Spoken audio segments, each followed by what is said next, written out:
Diperiksa selama 9 jam sebagai tersangka, Roy Suryo CS tidak ditahan.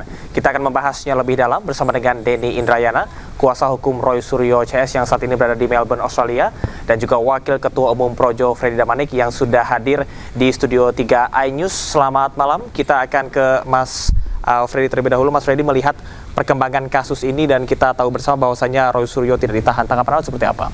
Iya, kami Projo mengapresiasi, mendukung upaya profesional dan proporsional penyidik dalam hal ini yang tidak menahan Roy Suryo dan kawan-kawan.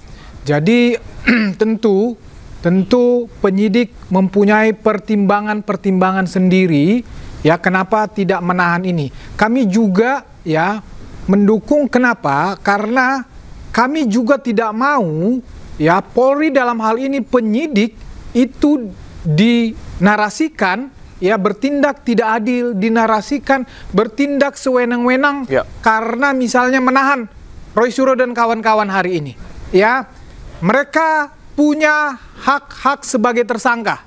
Mereka sudah sampaikan misalnya sebelumnya narasi-narasi bahwa mereka mengajukan saksi yang meringankan, ahli.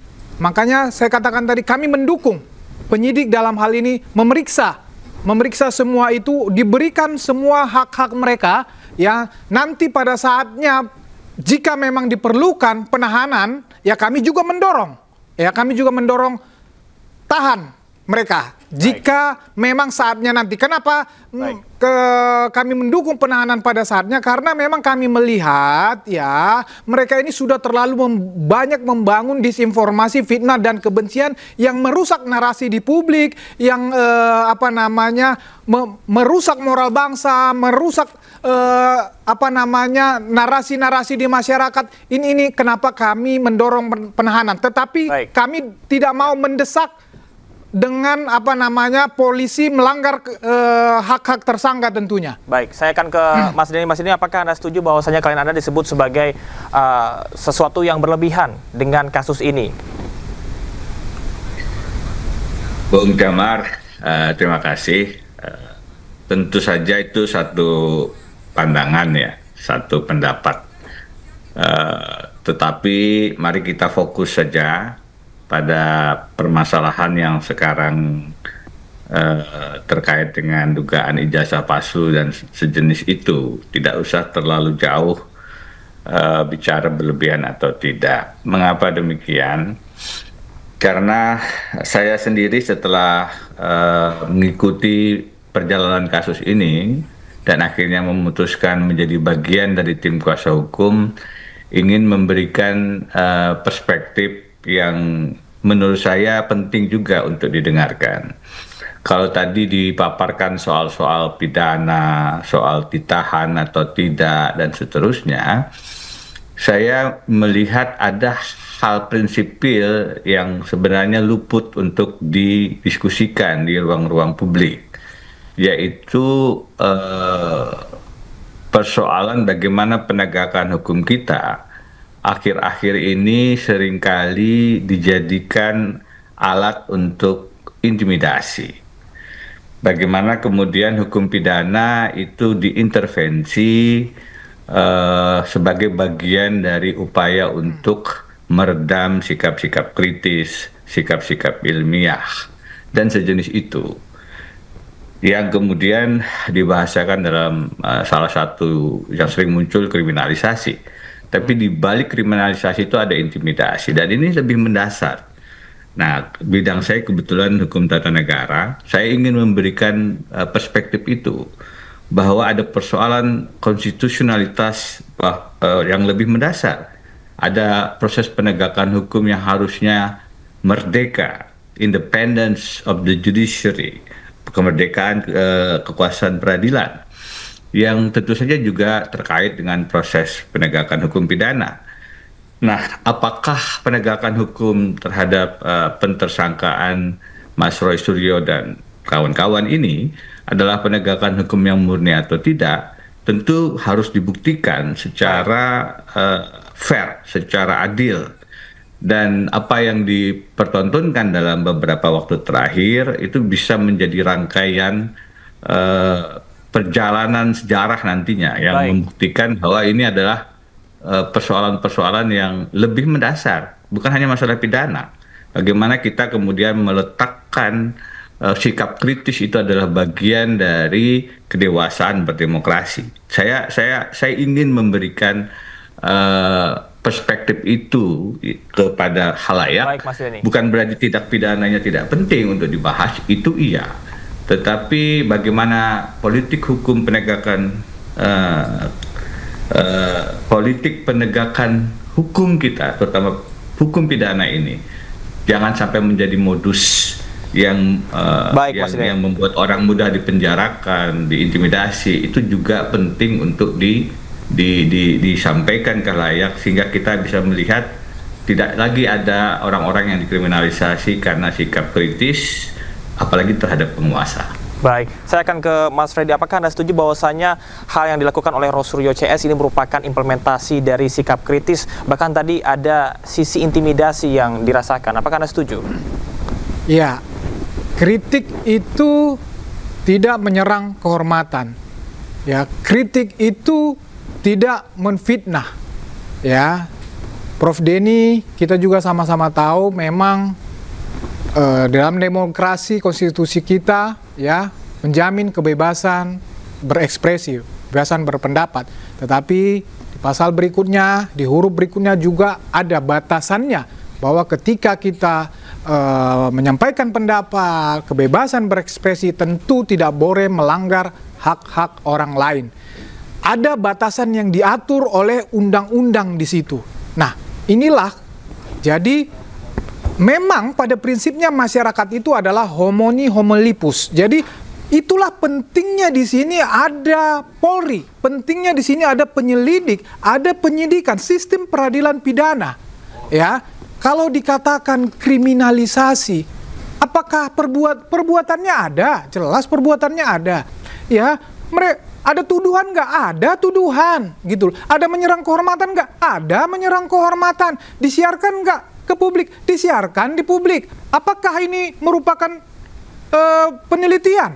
Ya, Prof. Denny ini seorang akademisi. Ya, apakah penelitian itu ya dengan metodologi mereka ini apakah termasuk penelitian? Apakah dengan gampangnya misalnya memperoleh data ya yang tidak primer, bukan ijazah asli, kemudian dengan gampang mempertontonkan ya, mengotak-atik, kemudian menyimpulkan bahwa itu palsu, dan itu dilakukan terus-menerus, narasi itu terus dibangun, dilakukan semua perbuatan-perbuatan yang pokoknya ini harus palsu, pokoknya ini harus palsu, ya, sampai pada saatnya sampai ke kuburan pun didatangi, konteksnya hanya ingin mengatakan kepada publik bahwa ini palsu, semua ke pramuka, ya. Prof. Denny ini dari UGM, apakah nalar publik, rasionalitas publik, ya, kita rusak bahwa UGM yang sudah menyatakan bahwa ini alumninya mengatakan bahwa ijazah ini asli, kemudian kita biarkan saja oleh perbuatan-perbuatan orang ini dengan menyampingkan proses hukum pidana ini. Kan tidak seperti itu pembelajaran yang harus kita berikan kepada publik. Baik. Demikian. Ya, Mas Freddy, kita akan ke Mas Denny. Apakah Anda setuju bahwasanya kebebasan berekspresi dari klien Anda ini melanggar dan juga melampaui batas? Iya, palsu atau tidaknya itu tentu perdebatan intinya ya. Saya agak malas sebenarnya mengulang lagi untuk tahu palsu dan tidak. Seandainya saya Presiden Jokowi, saya akan dengan sangat mudah menunjukkan ijazah asli saya ke hadapan khalayak. Tidak berlindung di argumentasi, alasan-alasan prosedur, nanti ditunjukkan di peradilan, dan seterusnya. Karena itu memperpanjang segmen drama yang tidak perlu sebenarnya. Dan sebagai seorang yang seharusnya negarawan, menurut saya Presiden Jokowi bukan negarawan, dengan justru menarik persoalan ini menjadi lebih panjang dengan cara tidak pernah menunjukkan mana ijazah aslinya kepada publik. Satu hal yang sangat mudah sebenarnya, sehingga kemudian tadi dikatakan ini bahan sekunder, bukan primer dan segala macamnya, itu sama-sama bisa kita tuntaskan dengan sangat mudah. Baik. Dan kembali ke persoalan yang ingin saya sampaikan tadi ya Mas, perjalanan penegakan hukum kita akhir-akhir ini, kenapa kemudian mudah menjadi terpleset ke kriminalisasi dan intimidasi? Karena memang Presiden Jokowi adalah salah satu contoh konkret bagaimana penegakan hukum itu kemudian dimanfaatkan untuk melemahkan melemahkan oposisi, melemahkan kelompok yang tidak sejalan dengan beliau dalam Pilpres 2024 misalnya, dan banyak hal lain. Sehingga kemudian kita melihat penegakan hukum itu tidak lagi dalam kacamata sebagai bagian dari prinsip-prinsip negara hukum, tapi penegakan hukum itu sudah diseret menjadi alat untuk kepentingan politik. Nah, bagaimana kita melihat dalam hal ijazah palsu ini? Ya saya terutama dalam beberapa waktu terakhir berpandangan ini bagian yang tidak terpisahkan. Karena itu, untuk menegaskan bahwa dirusaknya penegakan hukum menjadi lebih politis, lebih keluar dari prinsip-prinsip negara hukum itu, saya memutuskan untuk bergabung, membela Roy Suryo dan kawan-kawan, karena tidak boleh kriminalisasi dan intimidasi demikian dibiarkan, harus dilawan. Ya, Mas, ini kita akan sekaligus closing statement kepada Mas Freddy. Apakah Anda setuju bahwasannya menyelesaikan permasalahan ini sesimpel Jokowi menunjukkan ijazah ke publik? Apakah Anda setuju? Silakan. Iya, saya dan pendukung Jokowi, termasuk Pak Jokowi, sudah mengatakan berulang kali bahwa ini akan ditunjukkan di pengadilan. Kenapa? Ya, publik sudah tahu ini latar belakang orang-orang ini. Ini semua pembenci Jokowi yang konsisten. Jadi ditunjukkan pun itu di hadapan mereka, mereka akan konsisten mengatakan itu palsu. Logikanya nggak masuk. Bagaimana barang itu, ijazah itu ditunjukkan kepada orang-orang pembenci ini, itu sama saja kita ngasih peluru kepada mereka. Jadi biarkanlah proses hukum, ini kita pantau proses hukum ini, kita pantau proses peradilan ini, kita dukung Polri yang profesional, kita dukung reformasi Polri yang sedang berjalan sekarang ini, ya makanya tadi saya katakan kita apresiasi, saya dukung Polri hati-hati dalam melakukan penyidikan ini, tidak boleh melanggar hak dan kewenangan tersangka, tidak boleh melakukan kesewenang-wenangan dalam proses ini. Baik, Mas Freddy, terima kasih atas informasinya, kemudian juga terima kasih kepada Mas Dini, dan kita harapkan bahwasanya penyelesaian kasus ini oleh Polda Metro Jaya ini betul-betul bisa dibuka secara terang-benderang. Mas Damar, saya nggak diberi kesempatan closing. Ya, singkat saja silahkan, Mas Denny. Terima kasih. Ketika kepolisian memberikan semacam aturan bahwa jika ada tuduhan korupsi dan ada laporan pencemaran nama baik, aturan kepolisian itu begini, dibuktikan dulu korupsinya ada atau tidak. Kalau ternyata memang tidak ada korupsi, baru kemudian pencemaran nama baiknya diproses. Nah, sejalan dengan itu, analog dengan itu, mestinya dibuktikan dulu ijazah palsunya itu betul atau tidak, asli atau tidak, dengan menunjukkan ijazah yang asli. Hanya itu cara salah satu yang paling memungkinkan untuk kita melihat mana yang asli, mana yang palsu. Baru kalau kemudian ijazah asli itu terlihat, baru kemudian bisa dikatakan ada pencemaran nama baik.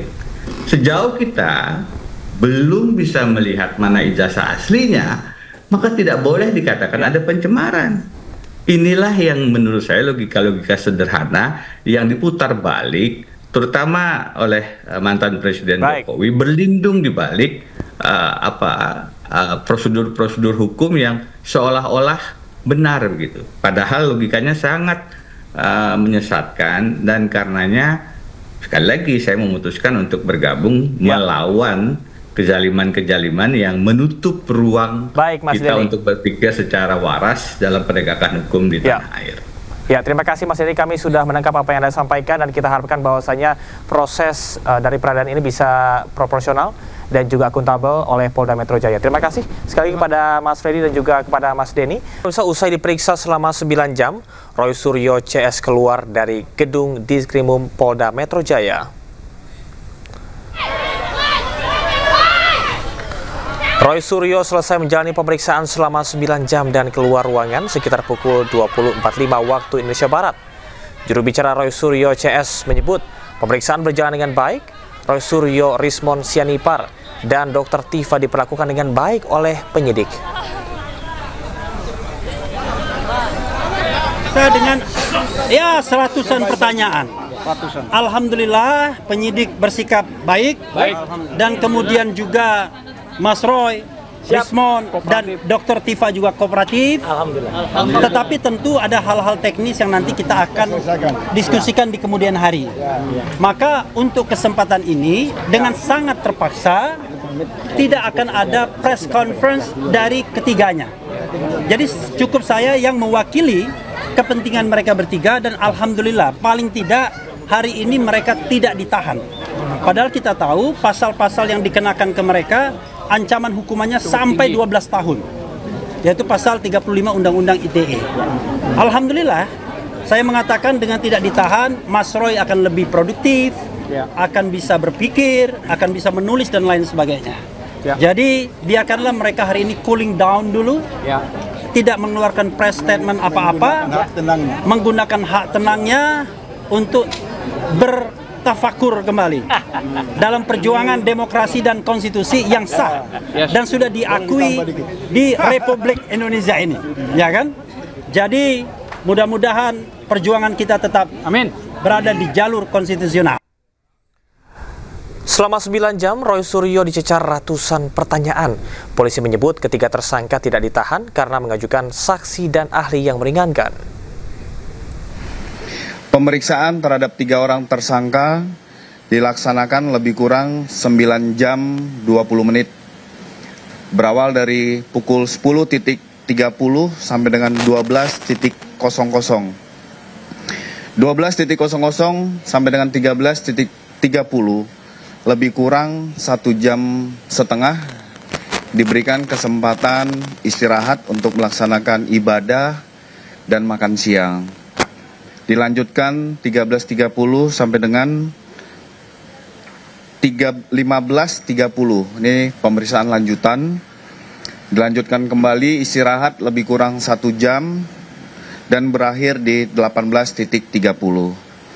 Jumlah daftar pertanyaan untuk tersangka RH ada 157 pertanyaan, tersangka RS 134 pertanyaan, dan tersangka TT ada 86 pertanyaan. Penyidik melaksanakan pemeriksaan dengan prinsip legalitas, prosedural, proporsional, profesional, transparan, akuntabel, efektif, dan efisien. Saya tadi sudah memastikan proses pemeriksaan dari awal terhadap para tersangka berjalan sebagaimana yang diatur di dalam KUHP maupun peraturan Kapolri. Penyidik menjunjung tinggi asas-asas sebagaimana undang-undang yang mengatur kami di dalam proses pemeriksaan terhadap tersangka. Hak-hak bagi beliau-beliau untuk mendapatkan istirahat, kemudian makan siang, ibadah, dan lain-lain kami berikan selama proses pemeriksaan tersebut. Dan saat ini pemeriksaan sudah selesai dilakukan untuk sementara waktu. Para tersangka sudah memberikan keterangannya. Setelah ini kepada ketiga tersangka kami perbolehkan untuk kembali ke rumahnya masing-masing. Kenapa demikian? Karena ketiga tersangka mengajukan ahli dan saksi yang meringankan. Tentunya dalam hal ini kami sebagai penyidik harus menjaga keseimbangan keterangan dan informasi sehingga proses penegakan hukum ini adil dan berimbang. Kami akan melakukan konfirmasi dan pemeriksaan terhadap saksi yang diajukan, saksi yang meringankan, begitupun juga terhadap ahli yang meringankan atas permintaan atau permohonan para tersangka. Dan pemirsa, untuk mengetahui situasi terkini kami sudah terhubung dengan jurnalis iNews Jessica Winoto di gedung Polda Metro Jaya. Selamat malam Jessica.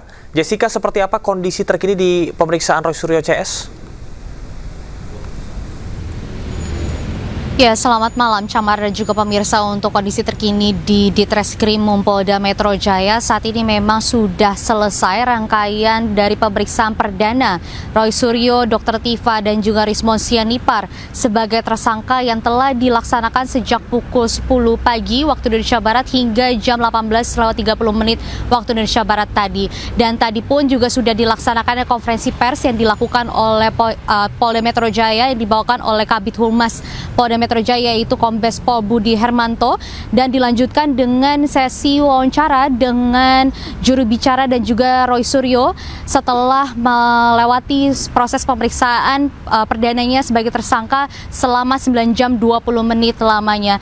Yang mana Camar dan juga pemirsa, bahwa kami sampaikan untuk terkait dari statement dari Kombes Pol Budi Hermanto, yaitu selaku Kabid Humas Polda Metro Jaya, ia menyampaikan bahwa hasil dari pemeriksaan pada hari ini bahwa Roy Suryo, Dr. Tifa dan juga Rismon Sianipar tidak ditahan. Hal ini memang dipertimbangkan karena ketiga tersangka tersebut mengajukan saksi dan ahli yang meringankan dengan detail bahwa ada 2 ahli meringankan yang diajukan dan juga untuk 3 saksi meringankan. Sehingga untuk informasi kapan dilakukan pemeriksaan dari saksi dan ahli yang meringankan ini dilakukan, kami belum mendapat informasi lebih lanjut, tetapi informasinya akan sesegera mungkin dilakukan sehingga proses penegakan hukum ini dapat berjalan adil dan berimbang. Lalu untuk terkait dari statement dari juri bicara yang tadi disampaikan, bahwa ia menyampaikan selama proses pemeriksaan terhadap Roy Suryo, Dr. Tifa dan juga Rismon Sianipar ini berlangsung dengan lancar dan juga kondusif, dan juga Roy Suryo diperlakukan dengan baik.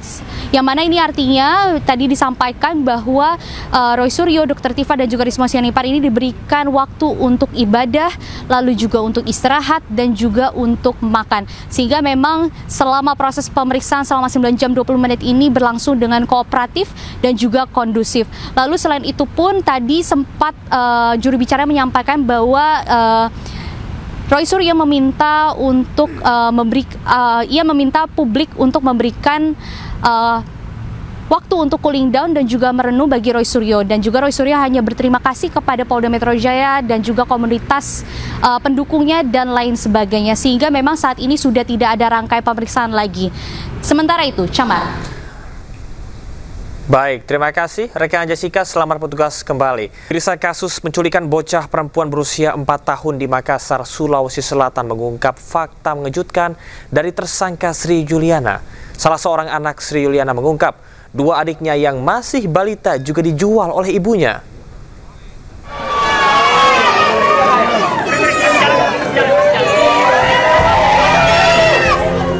Penculik bocah perempuan berusia 4 tahun di Makassar, Sulawesi Selatan, Sri Yuliana, belakangan terungkap telah menjual 2 anak kandungnya yang masih balita.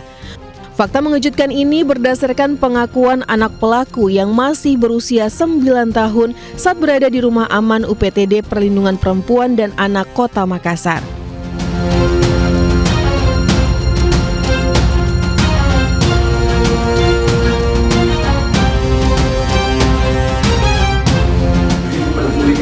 Menurut petugas, Sri Yuliana sendiri diketahui memiliki 5 anak. Kini anak-anak Sri berada di bawah perlindungan Dinas PPA Makassar.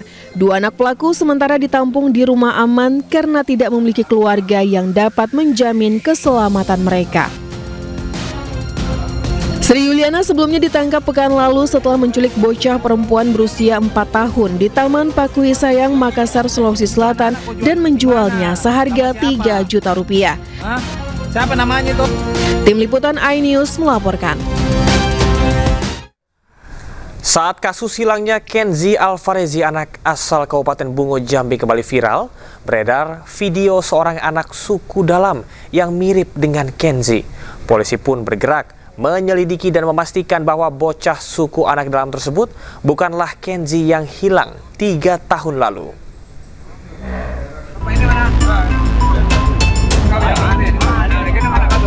Sempat viral di media sosial, seorang bocah warga suku anak dalam disebut-sebut mirip dengan Kenzi Alvarezi, warga Bungo Jambi yang hilang sejak 3 tahun lalu. Terkait hal ini, Kepala Suku Anak Dalam pun membantah dengan keras.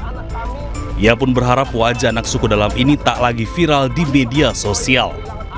Ya, perkenalkan, nama saya Temenggung John yang di Desa Mentawa.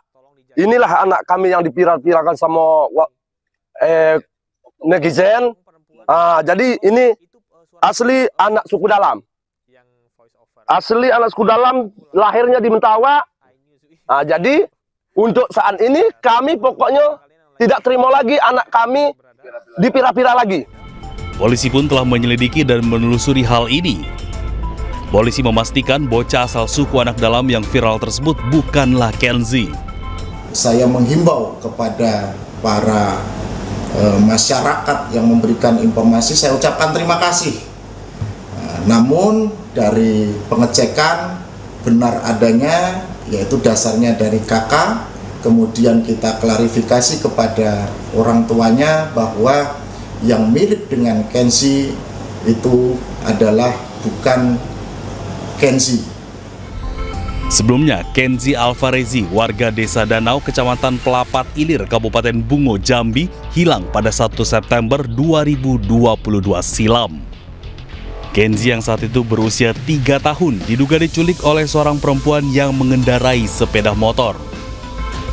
Polres Bungo telah membentuk tim khusus untuk mendalami kasus penculikan ini dan berharap Kenzi segera ditemukan. Dari Kabupaten Bungo, Jambi, Budi Utomo, iNews melaporkan. Dan pemirsa, berikut kiat-kiat mencegah penculikan anak dengan mengajarkan anak melindungi diri.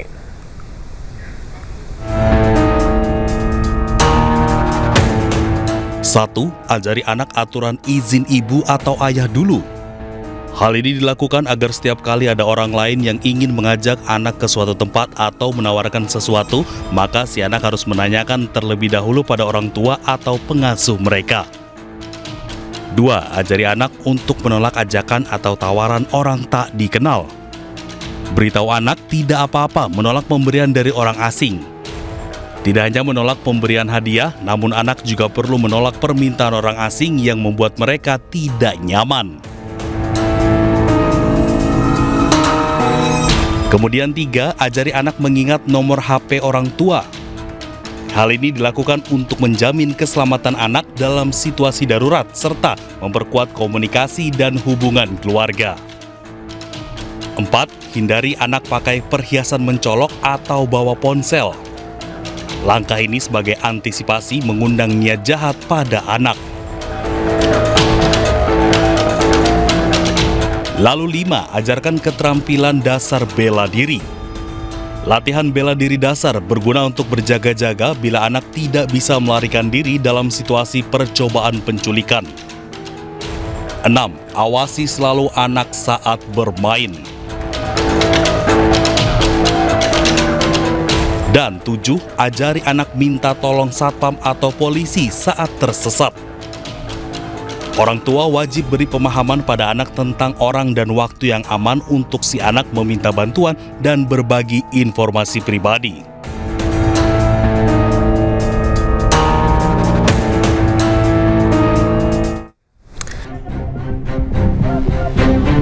Puluhan orang yang mengatasnamakan pemuda Patriot Nusantara berunjuk rasa di depan Polda Metro Jaya Kamis pagi. Unjuk rasa digelar bertepatan dengan pemeriksaan Roy Suryo CS sebagai tersangka kasus tudingan ijazah palsu Presiden ke-7 Joko Widodo. Dalam aksinya, massa membentangkan spanduk bertuliskan desakan agar Roy Suryo, Rismond Sianipar, serta Dr. Tifa ditangkap dan ditahan. Sekretaris Jenderal Peradi Bersatu Ade Darmawan mendesak aparat kepolisian bertindak tegas terhadap kasus dugaan penyebaran tuduhan palsu dan manipulasi digital dokumen ijazah Presiden ke-7 Republik Indonesia Joko Widodo. Ini kembali pada kewenangan penyidik. Dalam artian apapun hari ini yang terjadi, itu adalah murni dari kewenangan penyidik. Bahwa ketika terjadi pemeriksaan hari ini, kemudian Bang Roy dengan PD-nya saya lihat bahwa membawa bukti-bukti counter dan lain sebagainya, bahwa kita harus melihat bahwa ketika kita melaporkan seseorang, beban pembuktian itu ada sama kami sebagai pelapor, bukan kepada pihak terlapor. Nah, yang aktif saat ini, ya, sampai saat ini adalah tentu Kepolisian Negara Republik Indonesia, karena pelapor sudah menyerahkan persoalan ini kepada pihak kepolisian, sehingga dalam tahap pemeriksaan nanti, ya kan, sesuai dengan bukti-bukti yang dimiliki oleh penyidik, tentunya pertanyaan-pertanyaan itu mengkerucut nantinya untuk menjerat, ya, masing-masing terlapor ini. Menjerat dalam artian bukan suatu hal yang kriminalisasi, tetapi menjerat hukum itu memang seperti itu gitu loh. Bahwa ketika berhadapan dengan fakta-fakta, berhadapan dengan bukti-bukti, maka narasi-narasi itu tidak akan berlaku lagi. Pembelaan-pembelaan itu tidak akan berlaku lagi. Apalagi ditambah, ya, keyakinan bahwa ini adalah ilmiah, ini adalah penelitian, itu nggak seperti itu. Itu justru. Di KPK menggeledah rumah dinas sekretaris daerah dan kantor dinas PUPR Ponorogo terkait dengan dugaan korupsi yang menjerat Bupati Ponorogo nonaktif Sugiri Sancoko.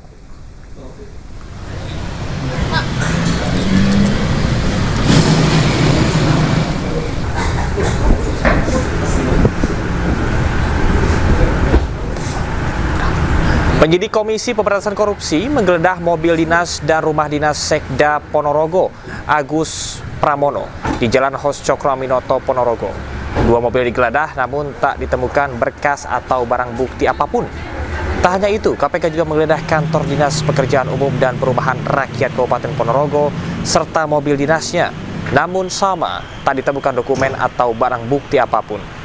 Penggeledahan tersebut untuk melengkapi bukti atas dugaan suap miliaran rupiah dalam mutasi pejabat di lingkungan Pemkab Ponorogo, juga suap dalam proyek pembangunan RSUD Harjono serta pembangunan Monumen Reog. Hingga saat ini 4 orang telah ditetapkan sebagai tersangka. Salah satunya adalah Bupati Ponorogo nonaktif Sugiri Sancoko. Materinya tanya ke KPK, gitu. Jadi pada prinsipnya kami menghormati proses ini dan membantu sepenuhnya proses hukum yang ada ini, dan untuk yang selebihnya silahkan untuk bertanya langsung ke KPK. Pak, tadi yang diperiksa apa aja, Pak? Silahkan tanya ke KPK. Jenisnya apa, Pak? Ya, data-data yang ada di kantor kita ini. Terkait proyek Pak? Ya dong. Terkait monumen atau fokus kemana? Enggak, kita nggak ada hubungan. Selain di Ponorogo, KPK juga menggeledah kantor Dinas Pendidikan Riau di Pekanbaru terkait dengan pengembangan kasus dugaan pemerasan dan gratifikasi yang menyeret Gubernur Riau nonaktif Abdul Wahid. Penggeledahan dilakukan di sejumlah ruangan. Penyidik memeriksa sejumlah dokumen yang diduga berkaitan dengan kasus dugaan korupsi yang menyeret mantan Gubernur Riau Abdul Wahid. Penggeledahan kantor Disdik Riau ini mendapat pengawalan ketat dari aparat Brimopolda Riau. Selama proses penggeledahan, aktivitas kantor dibatasi dan akses pintu masuk ditutup. Pegawai setempat tidak diizinkan keluar dari area kantor oleh penyidik KPK.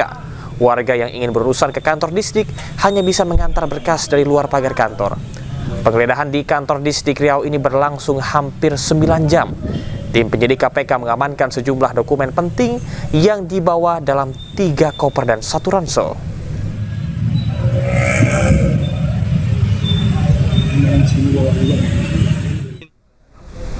Menko Polhukam 2019-2024 Mahfud MD menyoroti kasus sengketa lahan yang melibatkan Wakil Presiden ke-10 dan 12 Yusuf Kala. Menurutnya, JK menjadi korban modus mafia tanah. Itu penjualikan kan? Iya, penjualikan. Masa penjualikan punya tanah seluruh sih? Betul. Ya kan? Jadi itu kebohongan dari rekayasa macam-macam, permainan liput. Wakil Presiden Republik Indonesia ke-10 dan 12 Yusuf Kala geram setelah aset lahan miliknya seluas 16 hektar di Jalan Metro Tanjung Bunga, Tambalate, Kota Makassar, Sulawesi Selatan dikuasai mafia tanah. Menko Polhukam 2019 hingga 2024 Mahfud MD pun turut menyoroti kasus ini. Menurutnya, JK menjadi korban dari mafia tanah. Lebih jauh dirinya menilai modus yang dilakukan oleh mafia tanah umum dilakukan untuk menguasai tanah seseorang. Dalam hal ini, Mahfud juga menilai para mafia tanah seringkali bermain dengan oknum BPN dan oknum aparat untuk melakukan pemalsuan sertifikat. Apa yang terjadi Pak JK ini adalah modus yang umum dilakukan oleh penggarong atau oleh mafia tanah. Mengambil tanah orang atau tanah negara dengan cara memalsu sertifikat dulu atau memaksa ada sertifikat lain, lalu yang punya, yang asli itu disuruh gugat ke pengadilan. Sama kan dengan Pak JK, dia punya tanah, udah beli. Ya, 35 tahun lalu 35 katanya. tahun sudah beli, dia punya sertifikat, disuruh jaga ke orang. Lalu orang yang disuruh jaga ini disuruh jual, iya kan? Padahal dia tidak punya atas tanah itu.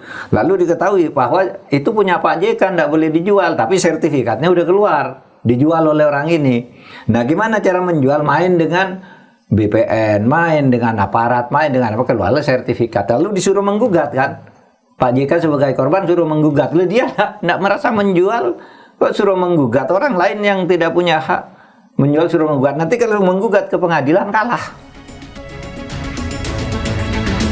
Sebelumnya, Wakil Presiden Republik Indonesia ke-10 dan 12 Yusuf Kala geram setelah aset lahan miliknya seluas 16 hektar di Kota Makassar, Sulawesi Selatan dikuasai mafia tanah.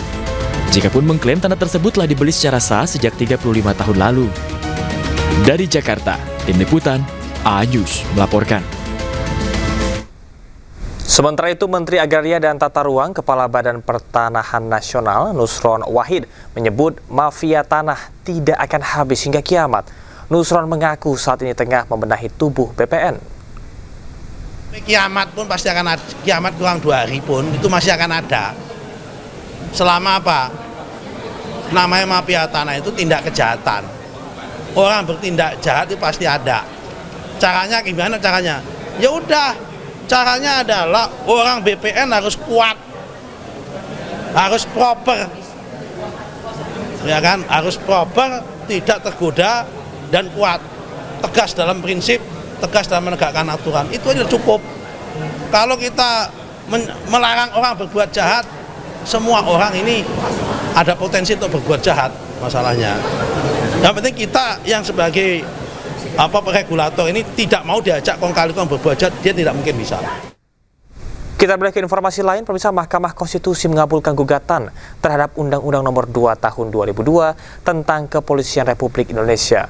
Putusan ini membuat polisi harus mengundurkan diri dan tak lagi berstatus anggota aktif Polri jika hendak menjabat di luar institusi Polri.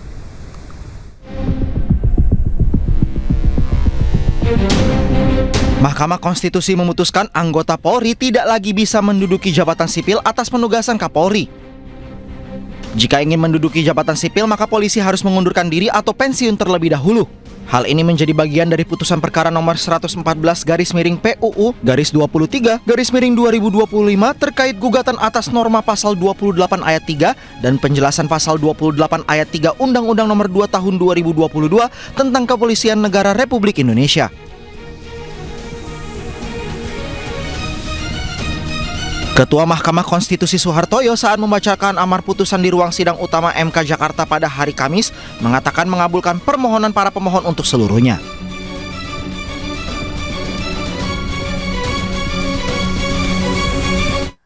Israel mulai membangun tembok perbatasan baru di wilayah Lebanon.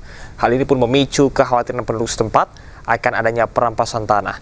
Dan pemirsa, informasi yang hadir nanti sekaligus menutup kebersamaan kita dalam iNews Prime hari ini. Temukan informasi-informasi terbaru lainnya di www.inews.id. Cuplikan tayangan berita iNews dapat Anda saksikan di kanal YouTube @official iNews. Sesaat lagi rekan saya Gede Satria akan hadir dalam program iNews Malam. Saya Camar Heda pamit, terima kasih.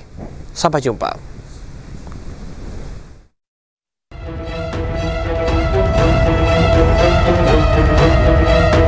Israel mulai membangun tembok perbatasan baru di dekat kota Ait Harun di Lebanon Selatan.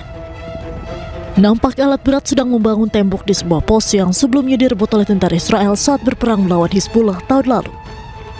Kendaraan militer dan tank Israel juga terlihat bergerak di area tersebut. Warga setempat pun khawatir bahwa Israel mungkin berusaha memperluas kendali teritorialnya dan akan merampas tanah mereka. Presiden Lebanon Joseph Aoun menyatakan bahwa negaranya belum menerima tanggapan apapun dari Israel melalui mediasi AS mengenai negosiasi pengembalian wilayah yang diduduki. Diketahui Israel telah melancarkan beberapa serangan di wilayah Lebanon sejak perjanjian gencatan senjata dengan Hizbullah berlaku pada 27 November 2024. Tentara Israel juga mempertahankan kendali atas 5 bukit di Lebanon Selatan yang didudukinya pada awal perang.